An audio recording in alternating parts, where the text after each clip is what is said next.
So the thing I really liked about Mohan and Srisha when the first time I met, I think it was in a clubhouse a year back, was uh, they've been at the same thing for the last 17 years, right? And that's an incredible thing in any walk of life. Like, I know very few people who have stuck to more than one field out of their own will for more than a year. And it's even more difficult if you're running a company to stick around in the same field for more than, let's say, 10 years, right? I mean, this is, for me, that stood out. And at that time when we first met, I think Mohan was trying to do something in option strategies, but it's a very regulatorily gray area, so he was trying to do a lot of things, but I kind of figured that most of the things he was talking about is really a difficult task and all, and that was our first interaction. And at that time there was, I hadn't seen the formal version of Rupee Rakshak, right, and that was very nice. And a year later is when I first saw Rupee Rakshak, I think a few days back or a few weeks back. And see, the thing is, I get to see a lot of platforms which are built by a lot of young people practically every month, right? A lot of people pitch to us new platforms and new trading ideas and etc. And most of them are from tech background. But what stood out for me was that I know Mohan has nothing to do with tech, at least in his first 7 years, so whatever he did, right? But he actually pulled off a tech platform, and it's a very nice user experience. When I first saw it, I was really impressed, right? In the sense that you don't get to come across this kind of an investing experience every day. And yes, I use multiple, I mean, I don't think there are too many platforms which I haven't used in trading and investing in India. And by any benchmark, I'm really impressed at what Mohan could pull off between the first day we met and the second time we met, because at that time there was no Rupee Rakshak, and now there is a Rupee Rakshak, right? And personally, I like the idea because I'm always pro anything which is not VC funded. When there's no VC money or corporate greed involved, it's very easy for a founder to do the right thing. And which is another thing which, of course, I connect with what Mohan is doing about the perhaps the spiritual awakening he had 10 years ago. The fact that he doesn't have a VC on board, I'm sure, is helping that a lot. Very much, sir. Very much, because because if you have one, that becomes very questionable.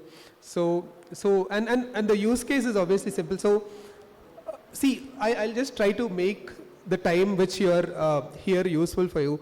So one of the things which most investors do incorrectly initially is they always wonder which stock to pick, right? Or which mutual fund to pick, or which sector to pick, right? This is a classic mistake because, so before this, so this is my 15th year in trading. For the first 10 odd years I was in Indian markets. Beach Mein I was in US markets for a bit, for an RIA. One of the things which every single very experienced fund manager will tell you is that which mutual fund you pick, or which stock you pick, or which particular sector you pick is actually very immaterial in your investing journey. The only thing which matters when you come to investing is, and this is surprising, it's asset allocation. That is, whether you have Infosys or TCS or Wipro or Nifty doesn't really matter, but what percentage of your portfolio is equity, and what percentage of your portfolio is bond, what percentage is real estate, what percentage is gold.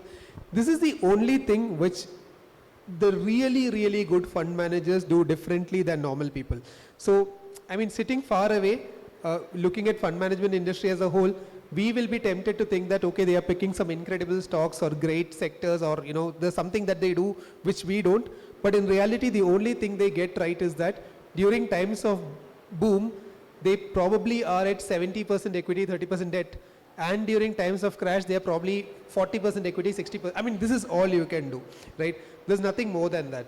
And any incremental amount of time people spend in trying to figure out, okay, maybe I should do something which nobody else is trying to do and pull off, that typically turns out to be a waste of time. So one good thing which, of course, I'm seeing in Finmo also is that there is it's not an all equities platform. It's not a all mutual fund platform. You can put money in equity. You can put money in debt, you can put money in gold, etc., all in one place. For me, I mean, I manage my finances on my own. For me, it's like 3 platforms. All my equities are in Zerodha, all my G6 are in RBI. So it's a very, but then it's okay. I mean, like it's something which I like doing. It's convenient for me. But for a normal person, a platform which combines all these things in a one place is great. As long as these things are correct, as long as you're asset allocating correctly, and you're largely getting your taxes right, there isn't much we have to do in terms of going to a spectacular person and saying, boss, you're like a stud investor, please manage my money. That's like pointless. All you need is a trusted person who does these 2 basic things very correctly, and you're sorted. And I think from whatever I know of Finmo and Mohan and Shrisha and all, they seem to be people who largely don't seem to be selling greed, because all of financial market sells greed, which is a big problem, which we face every day. If you're middle-aged, you have a lot of money to throw around, and you're really bored in life, it's a lot of fun, right? And I advise a lot of, see, I'll tell you one practical episode I had in my life, right? So the ex-product head of Paytm Money and current product head of Byju's, I think, right? He is a friend of mine from Kerala. So one day he started options trading with around 10 lakhs in capital, right? In 4 days, he made it around 30L plus, right? And in the next 7 days, he made it 0. Right? it really happened, right? It's a true story. And I didn't know how rich he was or anything. Later I figured out that he is extremely loaded. He has like multiple houses in Kerala, too many Lux cars, whatnot.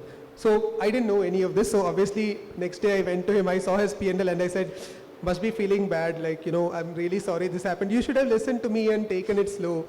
So I always ask people to not do like high risk options and all. But his reply to me is still astonishing, right? So he told me, boss, listen, this is the most fun I had in my life in the last years. So please, but he didn't care, right? So the thing is this, right? There is a use case for, I always tell people, right? Wealth creation using option trading, you will print money, you will become overnight rich and all, that's all. I don't think that happens, right? If you have realistic expectations from trading, investing, everything is fine. For most people who do options trading, I tell them, okay, listen, when you're 35 and you're thoda bored, yes, we all get into stuff, Some people buy, BMWs and Porsches, some people start Harley Davidson, some people start options trading. It's just a coping mechanism for boredom. If you look at it as entertainment and treat it that way, it's a very nice thing to do.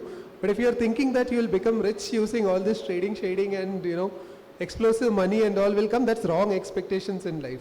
So yeah, so from one startup founder to another startup founder, I would really love to see this grow and become big. So I wish you all the very best from the bottom of my heart, Mohan.